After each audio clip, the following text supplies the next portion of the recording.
Hi everybody, welcome back to my YouTube channel. Tell I'm in a different space than normal because I'm on vacation. Okay, so today we're going to talk about my previous essay topic, which is why is there a drink called the Irish car bomb, and why is that name insensitive, and is that name insensitive? It is. This essay topic was inspired by a video that talked about the drink Irish car bomb, and the basis of this video was questioning whether that name is insensitive by comparing if there was a drink called 9/11 or some other tragic event. The main weight of this will be about the history as well as the desensitization of United States citizens. So first, some background. What does the Irish car bomb stem from? What does that name stem from? From research, it ties to the Omagh bombing. I probably said that wrong, I apologize. And the Troubles. So the Irish slammer, usually referred to as an Irish car bomb, is a drink that consists of one shot of equal parts Jameson Irish whiskey and Bailey's Irish cream dropped into a pint of Guinness, though the name might suggest it was not invented in Ireland. It was popularized in America and was supposedly named for the bubbling that occurs when dropping the shot into the pint. That is from Romero and Mactus, 2025. My sources will be in the description as well. However, the name ties itself to a historical period of suffering that many find insulting. The Troubles specifically are why this name is upsetting, but the Omagh bombing is largely named as the reason why this drink is so poorly named. Now for a little history lesson. The Troubles, a violent conflict from 1968 to 1998 between Northern Ireland, which was mainly made up of Protestant Unionists who desired to stay under British rule, and the Republic of Ireland, which was mainly composed of Roman Catholic nationalists. The British Army, Royal Ulster Constabulary?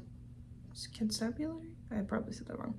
Ulster Defence Regiment, called the Royal Irish Regiment from 1992 onward, were involved but vowed to do so only as peacekeepers. The IRA, Irish Republican Army, viewed the conflict as a fight for national independence and led their aggression and terrorism. There were street fighting, bombings, snipers, and all the characteristics of a civil war, though the textbooks label it a low-intensity conflict. Around 3,600 were killed, with over 30,000 injured before a power-sharing agreement was reached. This is a deep-rooted conflict stemming from way back 12th century, when British settlers became the Old English and British landlords pushed out Irish landowners. The most profitable circumstance took hold in the 17th century. Many of the 17th century settlers did not assimilate either and kept their loyalty to the British crown. After splitting into Northern Ireland and the Republic of Ireland, the Protestants used their numbers to control local politics, and through gerrymandering, they minimized Catholic representation. Only taxpayer head of households and their spouses were allowed to vote, which largely limited Catholic households that tended to have more members and included more unemployed adult children. As well as owning multiple properties could allocate up to 6 extra votes. Catholics were discriminated against in the allocation of public housing, public service jobs, and the government's investment in neighborhoods, and they were more likely to be harassed by the police. Neither Irish history nor the Irish language was taught in schools in Northern Ireland. It was illegal to fly the flag of the Republic of Ireland from 1956 to 1974. The Party of Irish Republicanism was banned in Northern Ireland. Catholics largely identified as Irish and wanted Northern Ireland to incorporate itself into the Irish state. Most Protestants viewed themselves as British and believed they would lose their culture and privilege if the Republic were in charge. Wallenfeld, 2019. Interesting to note here, the British were working to destroy the culture of Ireland and had done it successfully enough that Irish is a dying language today, and still recognized that they had a privileged way of life that they decided to continue belittling others, which made it harder to come to an agreement. The deadliest attack during this time frame was the Omagh bombing carried out by the real IRA. This happened 4 months after the Good Friday Agreement. After a ceasefire led the group to split, the event was condemned by both Sinn Féin, the Republican Party of Ireland, and the IRA. 29 lives were lost and several hundred were injured. Imperial War Museum 2022. It would make sense that this is a sensitive topic for many related folks. The effects of this conflict have stretched across generations and are still prevalent today. Government failed Ireland many times over, not just with this, with the famine, with the housing market crash, and more. Their language and culture are dying, and people have the audacity to not recognize or even attempt to learn why people might not want there to be a drink named or called after one of the worst tragedies they faced. Desensitization and meme culture. Quote from Chan 2022 says, "Some situations can be memeified because it's spreading information in a comedic way that doesn't offend anyone in the process.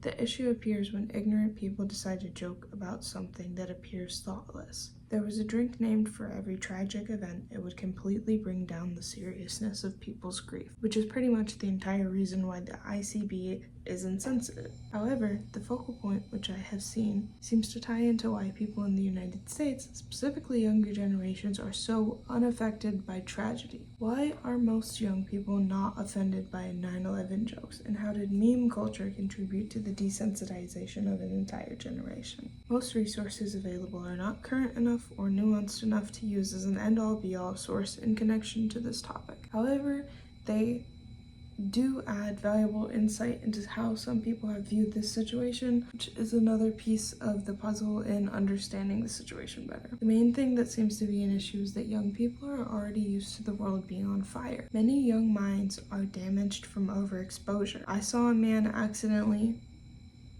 himself, and I still question to this day why anyone would upload that. Many people, me included, on and offline, have expressed how they saw a man lose his head at much too young of an age. Not to mention more inappropriate behavior from adults towards myself personally between the ages of 9 and 13 before I learned how to navigate the internet safer. And then it had already been happening and continue to happen in person because those sort of behaviors groom you into accepting more inappropriate behaviors. That was before there were better moderations, and even still we see people get. There is no form of moderating that is fast enough to stop millions of people from reposting heinous things, which is why it is so important to teach media literacy and empathy. Think for a second, would I want this to happen to me if I died on camera? If the answer is yes, maybe you need therapy, but still you cannot decide for somebody else what is okay to do with their life and their legacy.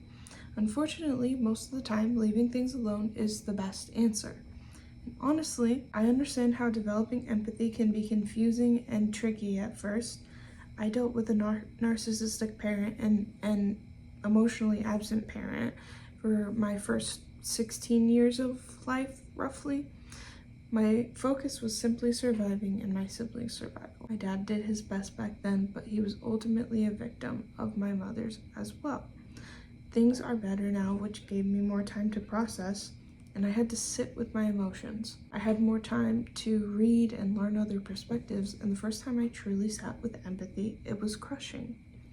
I couldn't stop crying and couldn't even pick myself up off the floor to run the errands that I needed to do that night. Ice raids had destroyed my communities, and my friends feared they would lose their fathers. Understanding and grappling with the full weight of tragedy is impossibly heavy, and heavier still for those on the forefront. I can understand why some people who might have held that weight for years beforehand would crumble or cave into apathy.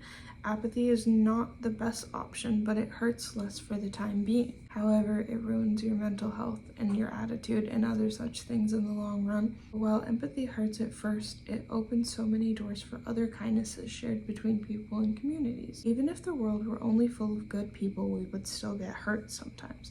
We would scratch our knees, misunderstand each other, and ultimately those things build up to bigger things. We all started from the same place when you go back far enough, and understanding how things hurt teaches us that we do not like those things and should lead to the conclusion that we do not wish them upon others. We learn to set boundaries and determine what we accept within our own lives. Being hurt gives us the option of being like the people that hurt us or being better than them. All good things are worth waiting and working towards. So the next time you're sitting with yourself for a moment, think of who you are. What do you accept within your relationships that you do not align with? And how can you adjust the efforts that you put out to attract the kind of things that you do want? We decide what we allow from people to an extent. Obviously, you don't take that line of thinking to an extreme because it can lead to victim blaming, and some forces take more than just one person's disagreement, which is why we have to develop empathy within our own individual relationships to be able to apply it into worldly conflicts. Someone says that the name of a drink is hurtful to them because they were affected by the tragedy it was named after. Then they have the power to not use that name, ask others to not use that name, and not associate with those who choose to do so regardless of their feelings. Not order from an establishment that uses that name if they like the drink but it gets called the name when the bartender makes it. Make it at home, etc. You should also have the empathy to not purposely call it that name if someone asks you not to. Respect is a two-way street. Not everyone is going to have the same interests and ideas as you. In fact, most people will have variations of different interests and ideas. If you want people to respect you and not involve you in things you dislike, you must do the same for them. Obviously, no form of trying to educate someone will work them if they are not ready to learn the lessons they need to learn, but I will always try to break things down for people who are willing and enthusiastic to learn. Science does not mind being proven wrong. And what I mean by that is that all things are science and should be fluid and ever-changing. Your thoughts should be susceptible to change when provided with up-to-date information. Being purposely ignorant seeks to benefit nobody except for those that want to control you. And being intelligent is only scary to those who wish to push you down. That is everything I have for this video today. I hope you guys enjoyed. I'm sorry if the quality is a little wonky because I'm recording it in a hotel room with my computer that's choosing not to work just today.